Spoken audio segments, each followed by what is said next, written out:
Bonjour à tous et à toutes. J'espère que vous avez passé une bonne semaine. Bienvenue à l'émission À votre service. Cette semaine, nous recevons donc à l'émission M. Pierre Landry, qui est responsable des communications pour le chœur polyphonique de Charlevoix et qui va nous parler du prochain spectacle du chœur qui s'intitule Voyage au cœur de la Renaissance.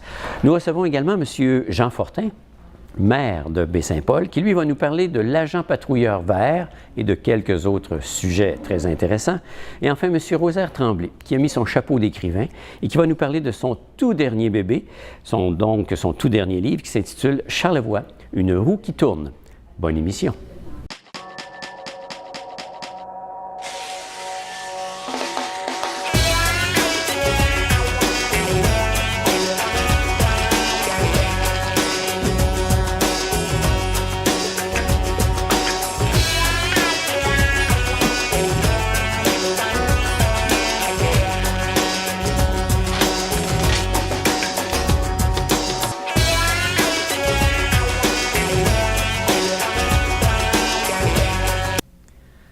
Alors, M. Pierre Landry, responsable des communications pour le chœur polyphonique de Charlevoix, bienvenue à l'émission à votre service. Bonjour, M. Jarret. Excusez-moi, je perds la voix, je ne pourrais pas faire partie membre intégral du groupe du chœur polyphonique. Là. Ah, ça, la voix, ça revient toujours. Je ferais fausser le monde, là, voilà. Puis chercher le coupable.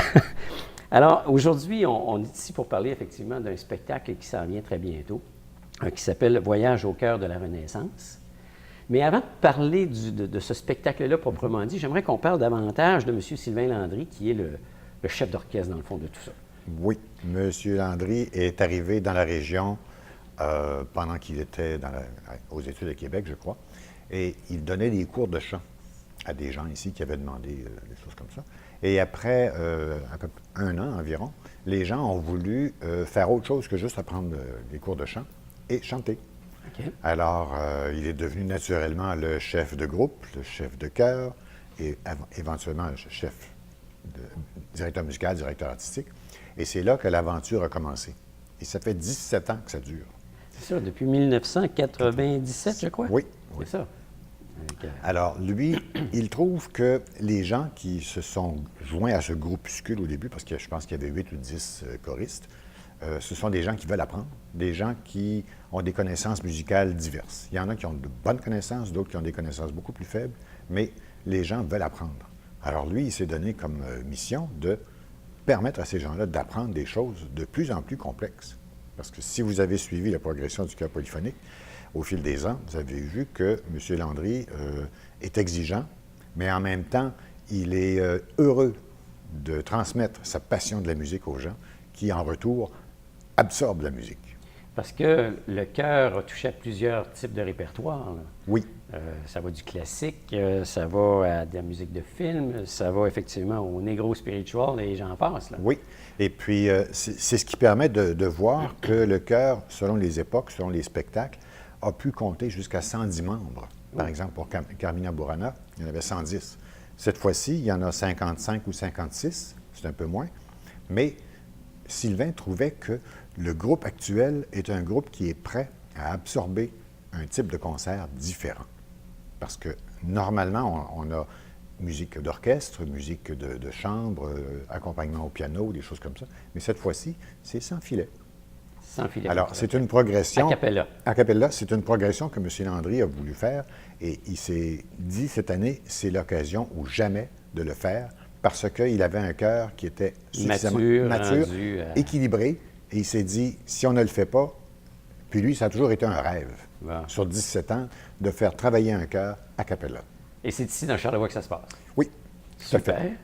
Parce que M. Landry est d'abord, avant tout, un chanteur. Lui-même, il est chanteur ténor, je crois. Oui, il est ténor parce qu'il a fait des études de maîtrise en chant-interprétation à l'Université Laval. Mais, outre le chant, il s'occupe aussi de diriger des orchestres. Il fait de la direction d'orchestre. Et il fait de la direction musicale de plusieurs groupes, tant au Canada, c'est ça, il n'est pas juste exclusivement à nous, là, non, ici. Là. Non, il est international. Il va souvent en Europe. Je sais qu'il va en Europe au moins 2 fois par année pour diriger des groupes. Il va à New York, il va à Boston, il va à différents endroits aux États-Unis. Il va à Toronto, il va parfois à Vancouver. Mais il a des groupes comme ça dont il est chef, directeur musical et directeur artistique. Wow. Alors, c'est un privilège qu'on l'ait, là. Oui. Moi, je pense, personnellement, je pense que c'est un privilège. Je ne sais pas si lui serait du même avis, mais je crois qu'il aime bien Charlevoix. Il est attaché à Charlevoix. Parce que pour venir ici de Toronto, à tous les mois, il faut aimer Charlevoix. Oui, effectivement, là, c'est du déplacement, Oui. c'est du temps Oui. qui, dans le fond, dans un horaire assez chargé, est difficile à Oui. coordonner. Oui, il a pas toujours un évident. horaire extrêmement serré. Alors, finalement, le spectacle, lui, qui s'appelle Voyage au cœur de la Renaissance, ça a lieu à un endroit assez particulier aussi, là, cette année. Oui, ça a lieu au Musée d'art contemporain. C'est à l'invitation de M. Jacques Saint-Gelais-Tremblay qu'on a Pratiquement accepté. devenu une salle de spectacle maintenant, Oui, le musée. ben, je pense que le musée est un endroit qui se prête à ce genre de spectacle-là. La salle est petite, Oui. il y a 150 places environ. Et Mais c'est dans un espace assez vaste quand même. C'est un espace vaste, c'est un espace où le son a une bonne Voyage. réverbération, il y a une bonne une sonorité Une qualité intéressante. sonore, Et ouais. quand il y aura des spectateurs, les spectateurs absorbent un peu cette réverbération-là, ce qui fait que ça donne un équilibre. OK. C'est beaucoup mieux que dans une grande église. Oui. Parce que dans une grande église, pour que ce soit intéressant, il faut la remplir au complet. Pour avoir effectivement le maximum sonorité, oui. De sonorité Tandis qu'au recherchée. musée, là, sans accompagnement musical, ce sont les voix et ça met en valeur les voix et les nuances qu'il y a dans OK. l'interprétation. Alors, on va donner les dates, si vous permettez. Oui, il y en a un, le spectacle le 30 mai, le samedi qui vient. Oui. C'est à 20h. OK. Ensuite, c'est le samedi 6 juin à 20h À 20h, et oui. le dimanche 7 juin à 14h En après-midi. en après-midi parce qu'il y a des gens qui ne peuvent pas venir le samedi. Alors, Oui, c'est pourquoi tout à ne fait pas le normal. faire le dimanche? Alors, écoutez, quand on s'en vient en ville, bruncher, puis ensuite on s'en va voir le spectacle. Voilà, je sais qu'il y en a plusieurs des gens que je connais qui vont faire cette formule-là. Le spectacle est particulier parce qu'il couvre, on parle dans le titre du voyage au cœur de la Renaissance. Oui. On recule dans le temps. Est-ce que c'est des chansons ou des pièces dites politiques? Il y a un peu cet aspect-là. Ce que M. Landry va faire pendant le concert, c'est de situer le contexte géopolitique de l'époque, parce qu'on parle d'Isabelle d'Angleterre, oui, et puis Philippe II d'Espagne, qui avait des musiciens à leur service. Mais ces musiciens-là, des fois, voyageaient, mais c'était long de changer de place.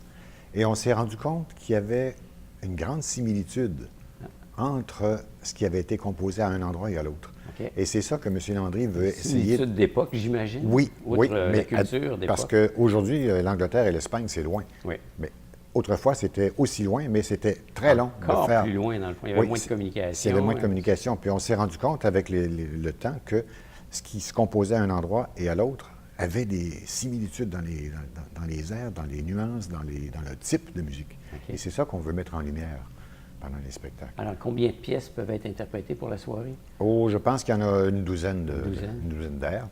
Et puis, ce sera commenté.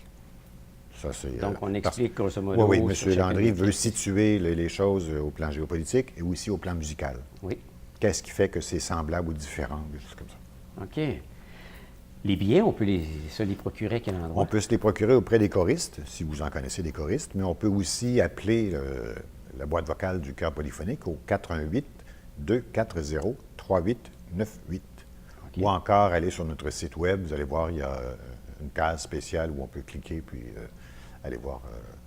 C'est premier arrivé, premier servi? Oui, il n'y a Hein? pas de place réservée. Il y a pas de place 150 réservée. places dans la salle et puis les premiers arrivés, premiers servis, aucune place réservée. Ça s'annonce d'être une belle aventure, là. Ben moi, j'assiste aux répétitions presque depuis le début, puis je peux vous dire que c'est magnifique. C'est émouvant d'entendre ces choses-là, et surtout les nuances fines, parce que là, on parle de quatre voix. Puis, les gens vont avoir des surprises. Ah, puis on sort de l'ordinaire un peu. A cappella, 50 personnes qui Oui. chantent. Oui, ça, c'est vraiment... puis c'est sans filet, hein. Il n'y a pas de...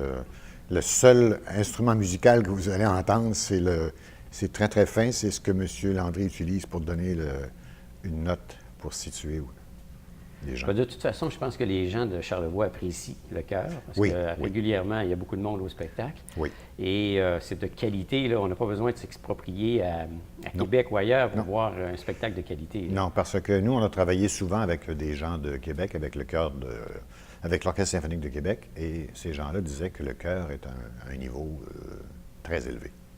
Alors, Alors, on relance l'invitation. C'est ici que ça se passe, dans Charlevoix, le chœur polyphonique de Charlevoix. Oui. On parle à peu près d'une 50aine de membres qui vont À peu près. donner leurs prestations. Oui. Accompagné, bien sûr, et dirigé par M. Sylvain Landry, Oui.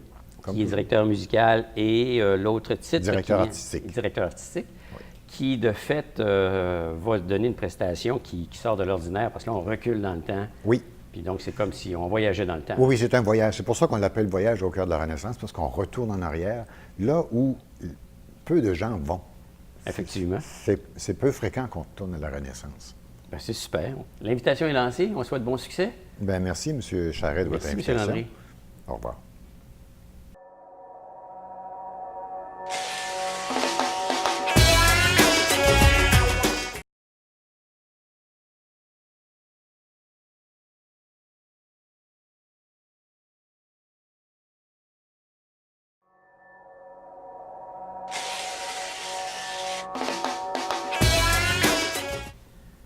Alors, M. Jean Fortin, maire de Baie-Saint-Paul, bonjour. Bonjour. Bienvenue à l'émission À votre service. Ben oui, On est très privilégiés, heureux d'être on est là. chanceux et gâtés. Le plaisir est pour moi. Monsieur Fortin, on va jaser de différents petits sujets, là, sans tomber dans l'aspect politique. C'est Ouais. plus pour voir un peu qu'est-ce qui va se passer dans Baie-Saint-Paul. Puis j'ai lu un entrefilet dans le journal, comme de quoi très bientôt, il y aurait ce qu'on appelle un agent patrouilleur vert Ouais, qui se promènerait. Oui. Qu'est-ce que c'est au juste? Ben, en fait, c'est venu, vous savez, ça fait même plusieurs années qu'on regarde toutes sortes de possibilités. Il y a eu une époque où on avait plus de difficultés, par exemple, avec l'eau potable, la consommation d'eau, puis avec toutes sortes. Et on avait pensé à ce moment-là avoir ce qu'on appelait un agent vert, quelqu'un là, qui ferait le tour puis qui surveillerait les gens qui ne respectent pas toutes les règles par rapport à la consommation d'eau. On avait reculé là-dessus. On n'était pas prêt. Toute la question de la circulation. On a déjà parlé d'agents possibles de circulation ici. Il y a eu toutes sortes de tentatives, de discussions, puis finalement, on n'est pas arrivé là. Là, dernièrement, ce qu'on voit, c'est que, vous savez, la ville de Baie-Saint-Paul, il y a plusieurs règlements. Entre autres, avec ce qui arrive aussi avec la rue Saint-Jean-Baptiste qui est refaite, avec toute la question des stationnements, la question de la consommation d'eau demeure. Je pense l'idée, même si on a plus d'eau de qualité, reste quand même qu'il faut en faire une utilisation Aujourd'hui, correcte. Toute la question de l'affichage aussi, on a beaucoup des fois d'affichage temporaire qui apparaît sans permis, qui devient plus temporaire. Dit affichage sauvage un peu. Toutes sortes de choses. Donc, là, on s'est dit, bon, c'est bien beau d'avoir plein de règlements, mais on s'aperçoit qu'avec les ressources qu'on a, on n'est pas toujours capable de tous les faire appliquer. Donc, là, on s'est dit, pourquoi pas aller avec ce qu'on appelle, nous, une sorte d'agent de sensibilisation. OK, c'est le terme. Quelqu'un, ouais, ça ressemble plus à ça. En fait, c'est quelqu'un qui va, dont l'objectif est de circuler dans la ville, puis de faire, d'émettre parfois des billets de courtoisie, plus, parce OK, qu'il n'y aura parce que pas là, le c'est pas une mandat contravention, de donner ça. des amendes. D'accord. On n'est pas rendu là. OK. Mais on veut tester des choses. Et l'objectif, c'est que cette personne-là va avertir.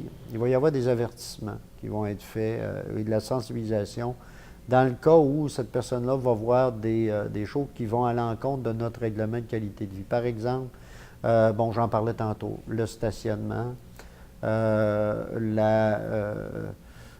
savez, la question de l'eau potable, la question de par exemple, toute la question des animaux, les chiens, là, les personnes qui contreviennent à certains de nos règlements. On a beaucoup de plaintes dans certains cas.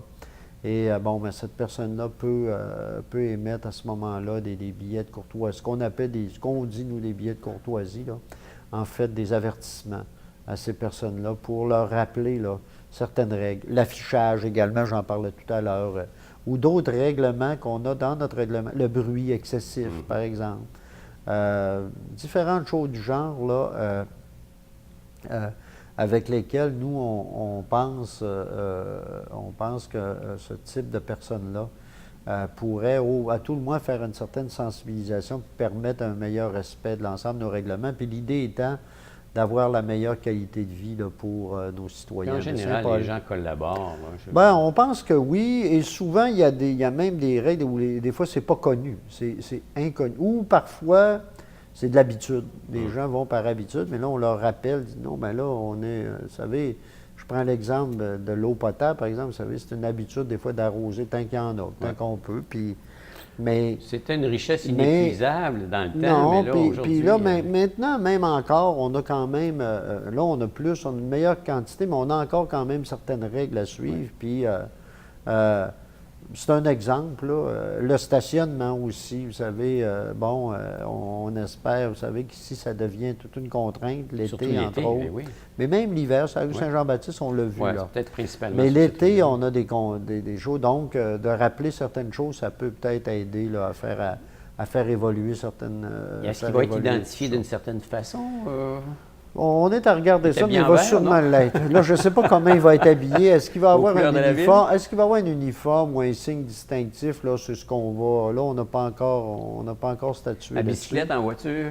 Ça, c'est une autre affaire. Moi, je pense que l'idée de la bicyclette ou d'être à pied, ça pourrait être. Parce que l'idée, actuellement, là, on va parler plus du périmètre urbain, fort probablement que de toute la ville, parce que c'est un territoire immense et je pense pas, là, on parle plus du périmètre, puis entre autres du centre, mais le périmètre urbain surtout, où on a le plus de plaintes là, par rapport à des fois des choses, par exemple sur les chiens, entre autres, qui sont pas en laisse ou qu'on laisse, vous savez, où les excréments sont pas ramassés. On a de ces plaintes-là. De toutes sortes de choses de genre, là, c'est plus... Donc, c'est un petit rappel de sensibilisation. Exactement, ça va être ça l'objectif. Juste faire attention. Oui, voilà. Puis bientôt, on parle du centre-ville tantôt, il y a la rue Saint-Jean-Baptiste qui officiellement va être inaugurée. Là. Oui, le 20 La belle juin. rue Saint-Jean-Baptiste, là. Oui. Hein, elle est belle, franchement. Oui, elle est belle, on est bien content des résultats. Et là, comme c'est complété, là, on va installer les dernières plaques. Vous savez que cette rue-là a été réalisée avec l'apport de bien des gens, mais entre autres aussi avec des contributions à la fois des gouvernements, mais aussi des citoyens, commerçants, citoyens. Et là, on va avoir les dernières plaques qui vont être installées pour le 20 juin. L'ensemble de l'aménagement va être complété, là. Okay.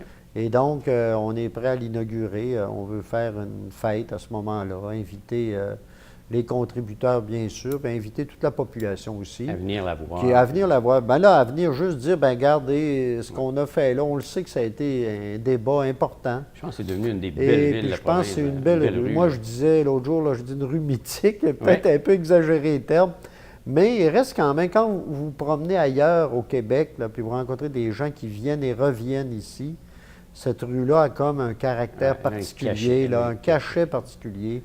De par les belles maisons, les commerces, la diversité aussi, puis la présence, bien sûr, de toute la question artistique, la présence de ces galeries-là. On est au Canada, parmi les municipalités, si on regarde ça par rapport à la taille de la municipalité, on doit être pas mal dans le peloton de tête là, pour la présence des galeries, entre autres. Donc, tout ça aide au cachet. Puis il y a aussi des gens qui y vivent sur la rue Saint-Jean-Baptiste. Puis on veut continuer qu'il y ait une vie là, une vie intéressante, des bons restaurants, et donc, ce qu'on veut le faire découvrir, puis qu'ensemble, Puis cet été, ce qu'on veut aussi, puis le 20, on va le commencer. En fait, l'inauguration officielle va se faire vers 11h l'avant-midi, mais ça va être... La rue va être piétonnière de 10h à aller jusqu'à 21h le soir. C'est occasionnel, potentiellement? Oui, ça, nous, c'est sûr qu'il y a beaucoup de gens qui disent, bon, cette rue-là devrait être piétonnière. On comprend, nous, que, vous savez, la Baie-Saint-Paul, au niveau de sa configuration, aussi au niveau de la circulation, l'automobile est encore, importante et il faut faire attention. Sauf qu'on veut se donner certaines dates cette année, là. Bien, il y a les événements, il y a celui-là. Déjà. Il y en a un en septembre, je pense, ou fin août. Mais il y a quelques jours aussi qu'on va fermer là, au cours de l'été pour tester les possibilités de voir, parce qu'on sait que ça ne fait pas l'unanimité. Il y a beaucoup de gens qui sont favorables. Il y a beaucoup de commerçants, même sur la rue, qui nous ont fait valoir qu'ils n'étaient pas convaincus là, de l'idée de la fermer pour trop fréquemment. Fait que là, on est en train de regarder. Est-ce que ça serait possible parfois de la fermer à certaines périodes comme... le dimanche ou le dimanche après-midi ou le samedi, ou, vous savez, une fin de semaine de temps à autre, des moments particuliers dans l'année où c'est toujours en même temps, où les commerçants peuvent aussi, parce que là, ce qu'on dit le 20, On va permettre aussi aux commerçants qui veulent, par exemple, leur terrasse, l'amener sur la rue, OK. sur le trottoir, ou même au niveau de la rue. Vous savez, il y a des choses là, et on laisse ça aussi à l'initiative de certaines personnes. S'il y en a qui veulent animer ça de façon plus particulière, là, ils pourraient le faire. Donc, on va faire aussi, nous, la ville, bien sûr, notre propre animation. Puis on a déjà des gens, nous, qui sont avancés là, pour déjà. Puis il y en a qui veulent, c'est comme le lancement de la saison, hein, le 20 juin, ça va être comme le lancement de l'été. On arrive en plein été au début. Et en même temps, ça va permettre de faire la promotion de certaines activités aussi. Puis l'été s'annonce chaud. Oui, puis en même temps, c'est la même journée aussi que l'inauguration de l'expo du musée d'art contemporain. Oui. Dans l'après-midi, ils vont faire l'organisation, leur inauguration, leur expo qui est magnifique cet été. Donc, c'est une belle journée. Ça va être une très belle journée. Donc, quand on parle d'été, on parle aussi d'activités, parce que là, juste pour un petit aparté sur l'hôpital, je pense que les travaux vont bien, à ce que je sache. C'est très bien lancé, là. Regarde, on est vraiment... c'est très bien lancé dans le sens où c'est parti, et pas à peu près. Là, on l'a vu, ça va rapidement. Hein? Et puis en même temps, l'hôpital comme tel, ça perturbe pas tant que ça autour. Il y a du bruit, puis là, il va y avoir la compaction dynamique là, qui va amener c'est déjà commencé. C'est déjà commencé, mais reste quand même qu'il y a un entrepreneur, je pense, qui réussit à faire ça de façon assez discrète, malgré tout. Oui, oui. Et oui, donc je pense qu'on peut le saluer. Là, bien sûr, nous, il y a les autres travaux aussi en même temps. Oui, il y a une rue. La ville comme telle, on complète, là, puis ça va être tout un changement. À l'automne, on va avoir tout un changement de la configuration de ce secteur-là. Et donc, oui, c'est des travaux dont on est bien content. Puis ce qu'on sait aussi, c'est que semble que l'échéancier va être plus court que ce qui était prévu. Donc, c'est des gros et travaux. moins dispendieux. Et moins dispendieux. Donc, je pense que c'est un beau projet. Là, on a un projet qui a toutes les chances de son côté. Puis on a eu dernièrement aussi la dernière présentation là, de ce que va être l'hôpital. Oui. Vous savez, au niveau de sa configuration en termes d'architecture, de plan. Puis, je pense qu'on va avoir de quoi être fiers. Ça va bien s'intégrer à l'intérieur de tout ce qui s'appelle. En tout cas, il y a un bel effort qui est fait. Écoutez, on l'a vu, on va voir. C'est sûr, les gens peuvent toutes sortes de... On sait qu'il va y avoir toutes sortes d'opinions là-dessus. Mais globalement, je pense qu'on va pouvoir être fiers de ce bâtiment-là. Puis on sait qu'il s'en vient aussi. Bon, on travaille actuellement pour la question ce qu'on appelle les bâtisseurs à côté. Normalement, à l'automne, il devrait y avoir des travaux là, également. Mais cet été, c'est sûr que les travaux de la ville pour la continuité de la rue, là, il va y avoir un peu de perturbation, entre autres, là, à partir de maintenant, aller jusqu'à presque la fin juin. Là. Il y a des perturbations déjà qui sont prévues. Oui, c'est ça, à l'entrée et dans ces secteurs-là. Mais dans l'ensemble, je pense qu'on va réussir à faire des travaux intéressants là, sans trop perturber l'ensemble de la circulation. Puis comme on veut le faire avant la Saint-Jean-Baptiste, donc avant la grosse saison. Oui. Donc, ça va bien. On est bien heureux de ce qui se passe. Parlant de grosse saison, c'est une grosse saison pour vous aussi, là, avec toutes les activités à droite ou à gauche, à courir. Oui, bien, Baie-Saint-Paul, c'est assez dynamique. En plus, là, on parlait de l'inauguration de la rue Saint-Jean-Baptiste, mais on va fêter aussi les 10 ans du Carrefour culturel aussi, là, le 6 juin. Oui. Donc, il y a une belle activité là. Pendant une bonne partie de la journée, on va souligner tout ça. Il y a les vernissages, beaucoup de lancements d'expositions. J'en parlais, le musée, le Carrefour également va avoir ses expos d'été, la bibliothèque a des champs. Il y a plein d'activités, puis on est invité. C'est très vivant. Et c'est le côté, oui, c'est exigeant pour un maire parce qu'on essaie d'être le plus présent possible, mais c'est en même temps, vraiment, on est content de voir que Baie-Saint-Paul, c'est dynamique. Il se passe plein de choses et des choses intéressantes aussi, puis avec des gens intéressés aussi, des gens intéressés, qui sont fiers de leur ville, puis qui ont le goût de faire des choses. Ça, je pense que comme maire ou comme élu municipal, on ne peut pas faire autrement que de saluer ça, puis au moins d'essayer d'être présent pour les encourager. Je suis convaincu que la population s'en rend compte parce qu'il y a de l'effervescence, puis cette Oui. effervescence-là montre qu'on est bien vivant. Ah oui, puis c'est une belle vitalité. Vous savez, on travaille beaucoup, nous, on travaille beaucoup en développement durable, puis des fois, on essaie, moi je dis souvent, c'est une cible à atteindre. On n'a pas atteint, on n'est pas rendu Une bien loin, mais en même perpétuel temps, on recommencement, essaie, puis ouais. on revient avec ça. Mais puis vous savez, souvent, on dit qu'il y a 4 piliers au développement durable. Hein. C'est le développement économique responsable, le respect de l'environnement, c'est aussi l'équité sociale, puis la vitalité culturelle. Puis Baie-Saint-Paul est une municipalité qui se rapproche.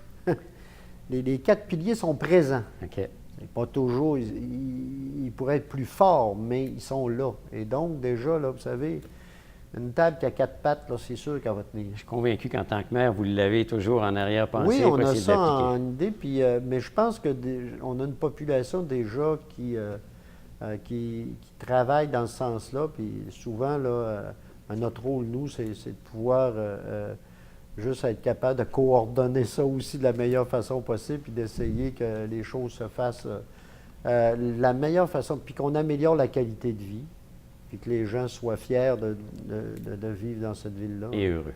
Et oui, voilà, tout est le là. plus possible. Monsieur Fortin, maire de Baie-Saint-Paul, merci beaucoup pour votre visite. On aura sûrement l'occasion de se rencontrer à nouveau dans différentes activités à Baie-Saint-Paul J'ai cet été. l'impression, oui. Merci. Merci.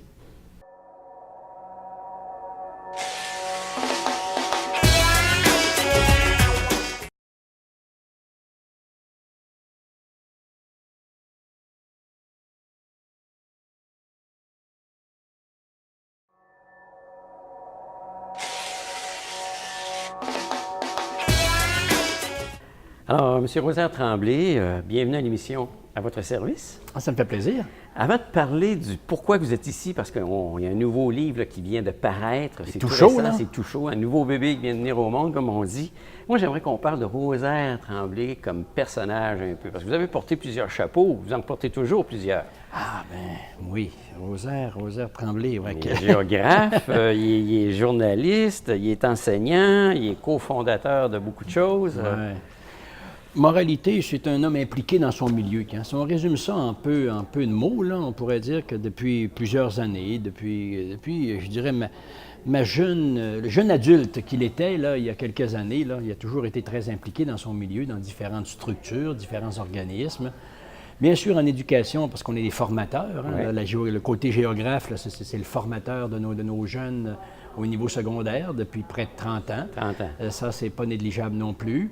Puis à travers tout ça, ben, cet intérêt marqué pour l'histoire, le patrimoine, les gens d'ici, nos bâtiments, autant de Baie-Saint-Paul que de toute la région, ont été au centre de mes intérêts, je dirais, tout au cours de ces années, Herman. Et oui, c'est un peu tout ça. C'est un énorme bagage quand tu penses à ça, avec le recul du Et temps. varié, Tu dis, bon, de la diversifié. radio pendant Ouais, ben oui. une dizaine d'années à On a l'époque. eu l'occasion On a eu l'occasion de se croiser un peu à effectivement. cette époque-là, dans l'ancienne CHGB. station. Ça va rappeler des choses aux gens, ça, c'est HGB. Hein? Ouais, la C'est Pocatière qui avait des Ben oui, studios des ici. satellites. Des satellites, oui.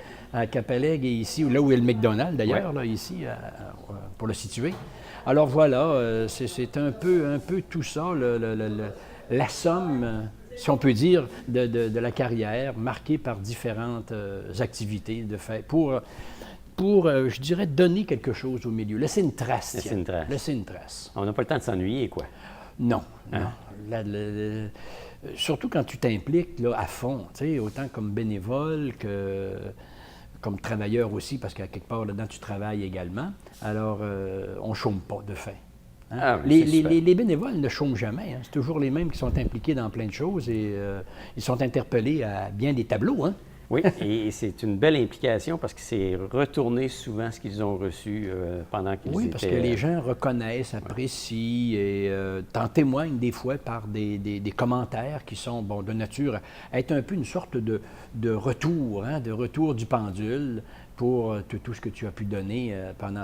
Et ce qui n'est pas fini d'ailleurs. Non, Ce qui n'est pas fini. On est tout jeune encore. Il y a Je encore commence plein de à belles tourner choses. le cap un peu du monde de l'enseignement parce que je vais quitter dans les prochains jours. OK.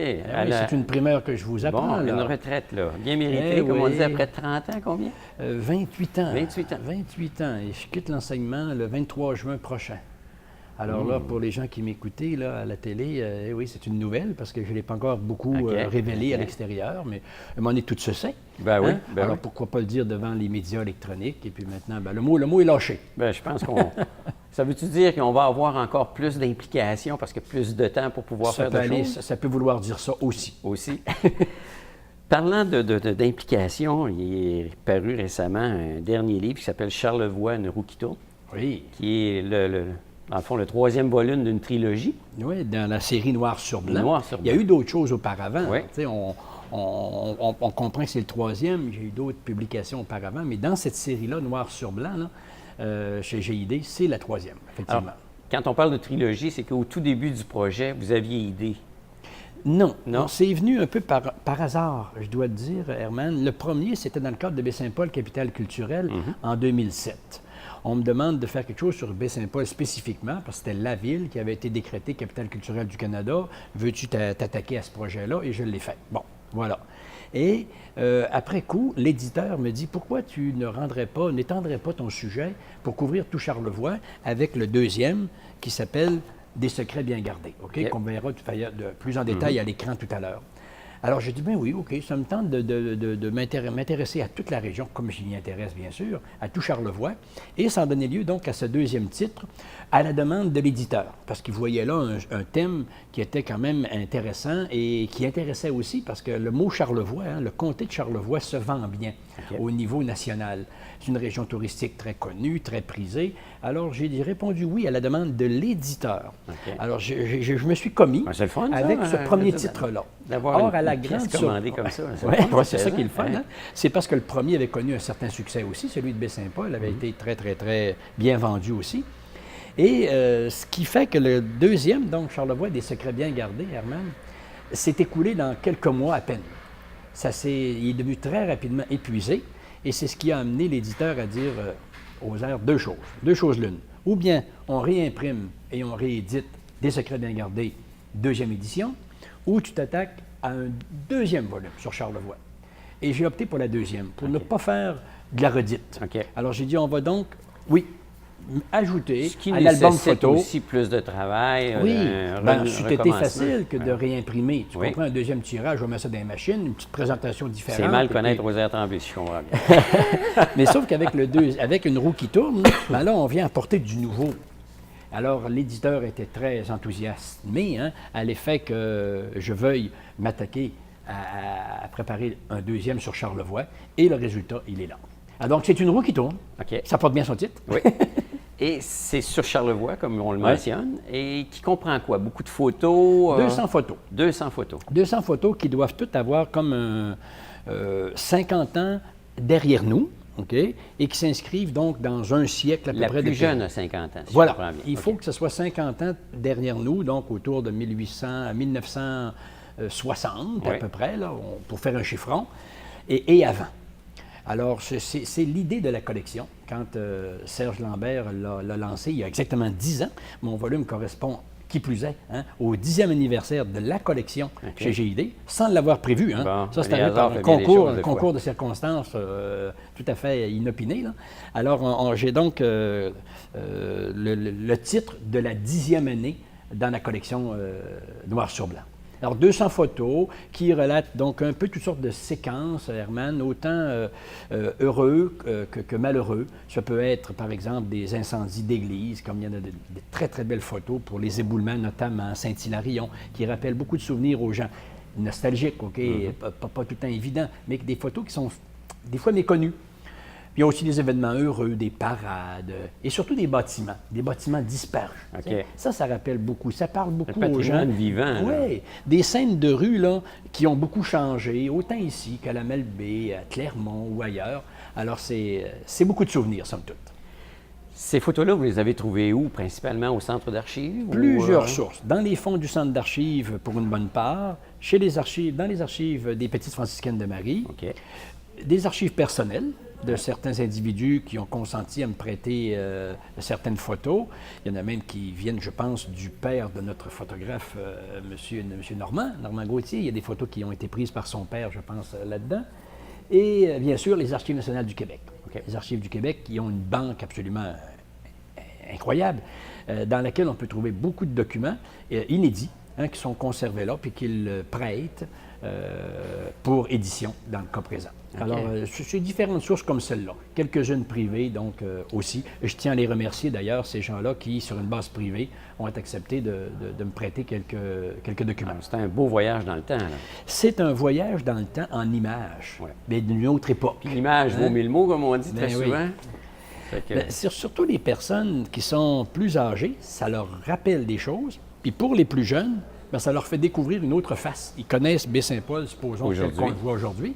Mais comment était l'intersection de la rue Saint-Jean-Baptiste, Fafard et Sainte-Anne il y a 75 ans? OK. Un jeune, me dire, c'est toute une surprise, hein, c'est Ouais. un étonnement total. Là.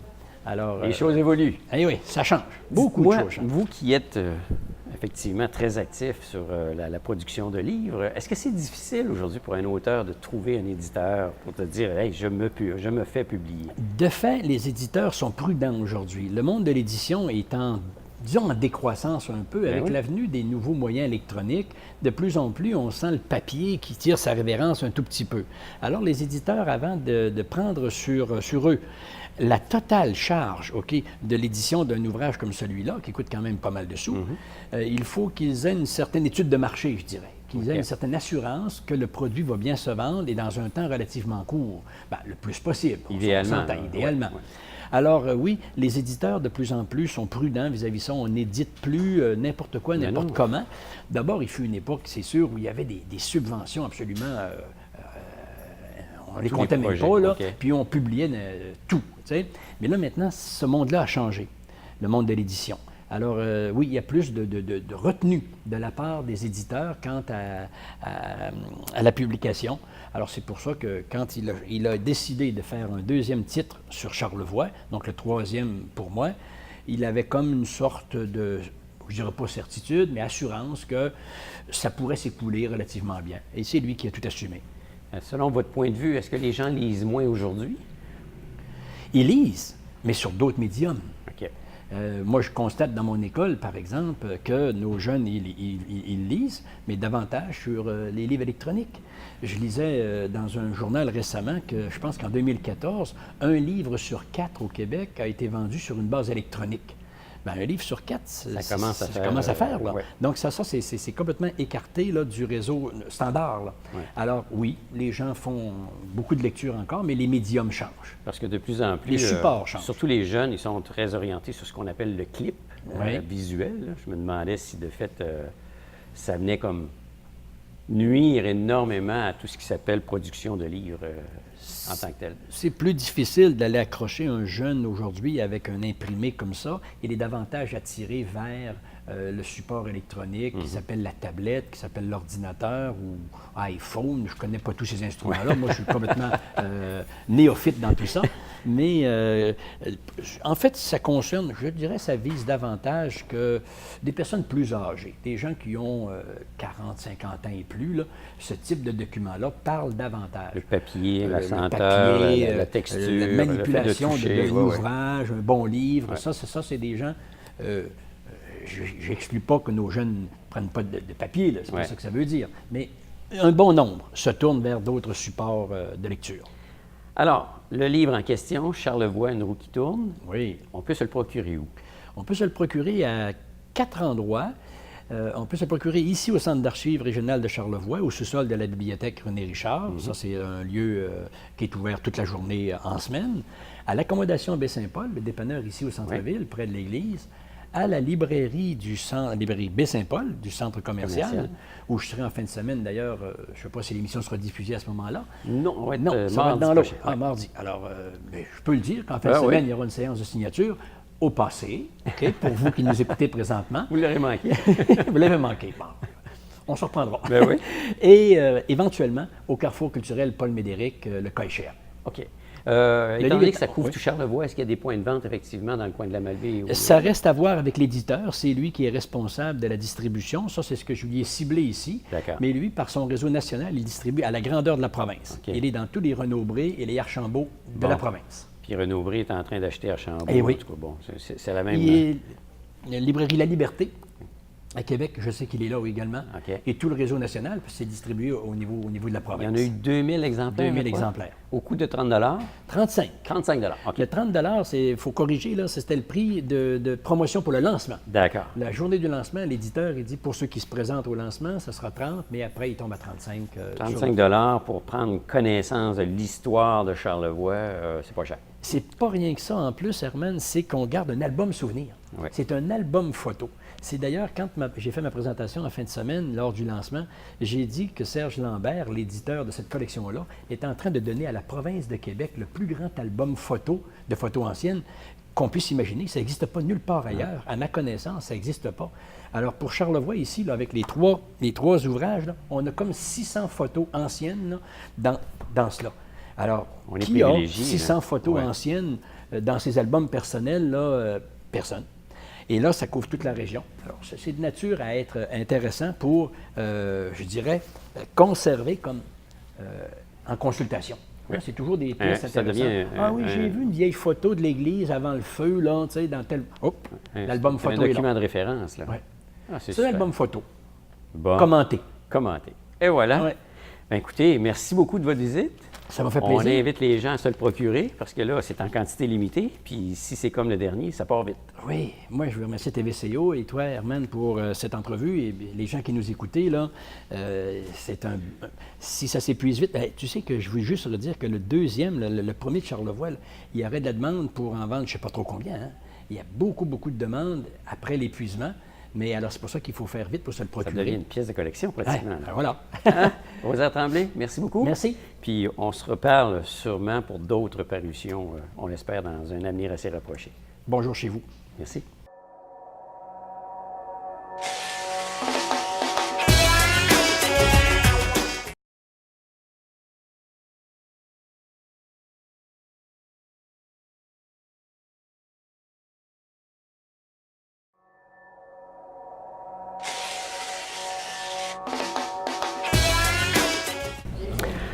Voilà, c'est déjà terminé. J'espère que le contenu de cette émission vous a plu. Merci à nos invités. C'est un rendez-vous la semaine prochaine, toujours dans le cadre de l'émission À votre service. Et comme vous savez, hein, vous pouvez communiquer avec TVCO si jamais vous voulez que l'on parle de différents sujets qui vous intéressent et qui pourraient intéresser l'ensemble de la population. Contactez-nous au numéro 418 435-5134. Merci à Normand Gauthier à la technique. Merci également aux gens de la bibliothèque René Richard qui nous accueillent de semaine en semaine pour l'enregistrement de cette émission. Alors, c'est un rendez-vous la semaine prochaine, même heure, même poste. Merci. Bonne semaine.